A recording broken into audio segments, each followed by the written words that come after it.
What's up guys, just want to show you my full review on the Microsoft Surface tablet. So I've used this for a week and I want to give my review about it, so let's start out with the design. And this design is really thin. It's not as thin as compared to other tablets like the iPad or Android ones, but it does have a full-size USB port which did contribute to a little bit of thickness added, but overall it looks really nice.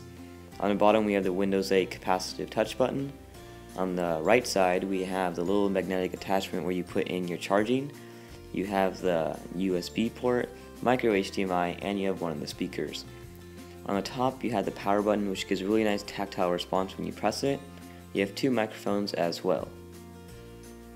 And on the right side, this is the left side. On the left side we have another speaker. We have the HDMI port and the volume rocker and the little opening cut out to pull out the kickstand. And then right here we have the Windows 8 new logo on the back. We have the 1 megapixel camera on top and a black band that it sits on.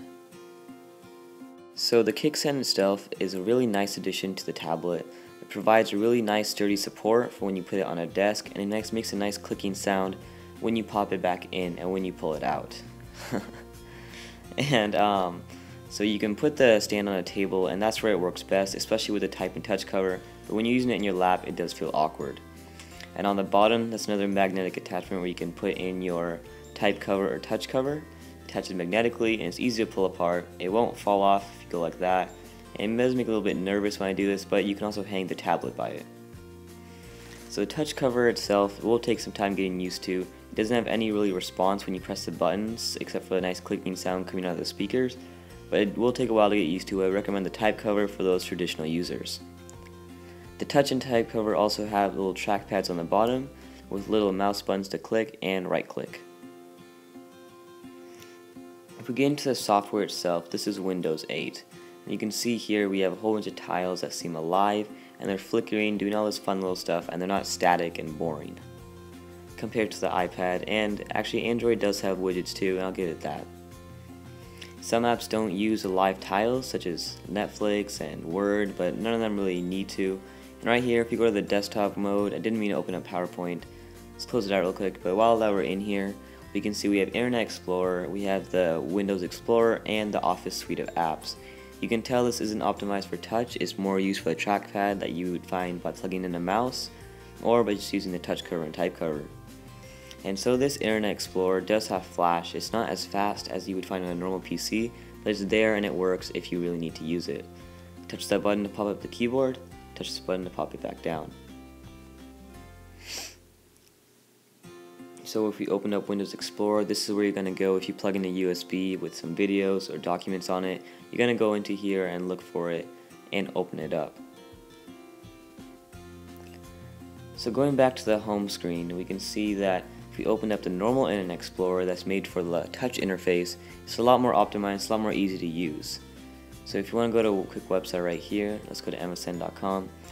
It looks really easy. You can zoom in by double tapping, you can pinch to zoom, and if you slide down from the top you can see your open tabs, and you can close them right there, and the address bar, and you can easily close it out so if you want to do full screen browsing. Quick little feature I want to show off is, let's say you quickly want to go to Netflix or something, open up the tablet, just start typing and it'll come up quickly with the search bar. Not a big deal, but just something that you start using a lot and you'll start to love it. When you first get your Windows 8 tablet, you'll be a little bit confused because there's so many gestures that this OS uses, but once you get to know them all, the experience will be a lot better and easier and faster.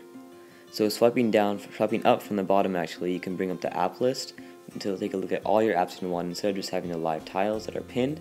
You can also do this by swiping down from the top from the home screen as well.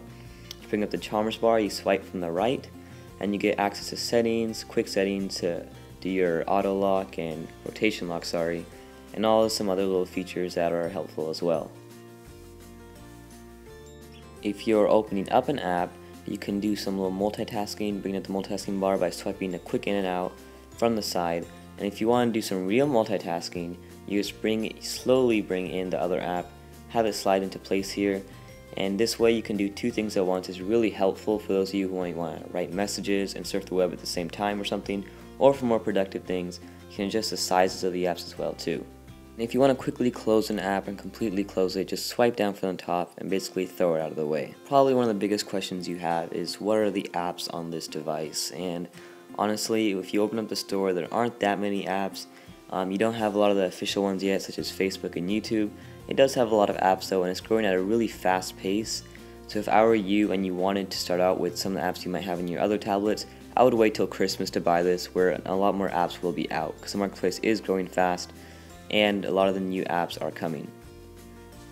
So if you're a gamer and you like to play on Xbox Live, you can open up the Xbox app here, where you have access to your profile and more stuff like this. So there's a spot on the Windows Marketplace, on the Windows Store, sorry, and that basically have Xbox Live games that are integrated with Xbox Live. So you can earn achievements, and you can set leaderboards for your friends to be in these kind of games. Not all of the games have it yet, but the ones that do, they really enhance the experience. So all Windows phones, Androids, and iPhones and tablets have this thing called Xbox Smart Glass. It's where you can control your Xbox basically from your mobile device, and it's really intuitive once you get to use it. So something else, if you like a lot of customization like Android, then you should get the Windows tablet. If you like no customization, well, little to none on iOS, you should also get the Windows tablet because it's kind of in the middle. So you can turn off and on the live tile. You can make the tile larger or smaller. You can unpin it from the start screen and uninstall it from the whole start screen, from the whole tablet itself. You can also change the background of the desktop and change tile colors. So the camera itself leaves a little bit to be desired because it's VGA quality and 1 megapixel quality on the back. They're not that good at video recording and stuff like that compared to other tablets like the iPad, but it is a tablet, and what are you going to use with a tablet other than video chatting? It'll get the job done. Just make sure you have good lighting, because in low light these cameras get killed.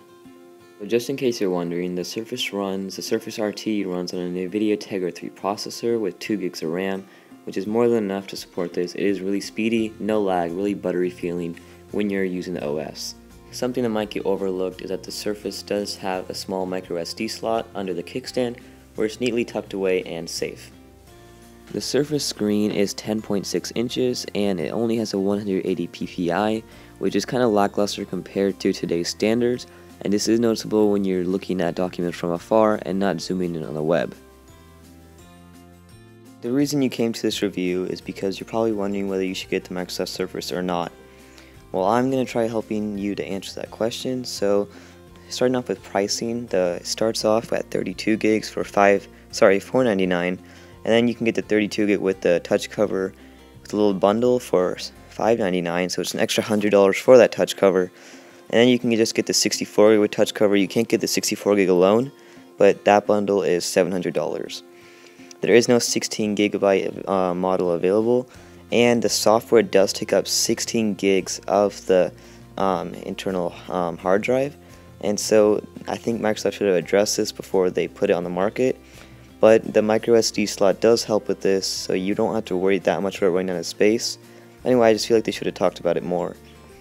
But anyway, this tablet it's nothing short of amazing. So there is a few drawbacks, such as the camera and the display, but the software on this, once you get used to it, it's just a blast to use. I'm really bored of the iPad, just boring interface. iOS 6 didn't have much of an update, but Windows 8 RT is very capable. It can do a lot of stuff that a normal PC could do, and you can't install apps from the internet like World of Warcraft and stuff like that you could on a normal PC. If you actually want this to replace a laptop, I would wait for the Surface Pro. But right now the Surface RT seems like a good deal for most people. If you're a student, I would recommend this because of Microsoft Office and how easy it is to use and how it's always available when you need it. But if you're someone who likes to kick back, play games, not really hardcore student or anything, then I would maybe cash in on the iPad. For senior citizens, if you're thinking of a Christmas gift for your grandpa or grandma, I wouldn't give them an Android tablet because it's a little more complicated to use. I would give them this or an iPad because both of them are a lot more easier to use and to understand. So all in all, I think the Surface is a very capable tablet. I think once the app ecosystem develops, it will take on the iPad as a worthy competitor. But right now, I would just worry about whether you need all the extra features it has, or if you just want to go with a simple experience for the iPad. So thank you for watching, everyone. Glad you watched the review. Hope I helped. I love the Microsoft Surface. I'm using it every day now as my daily tablet. Just waiting for some of those apps to come out. And yeah, So again guys, thank you for watching and have a great day.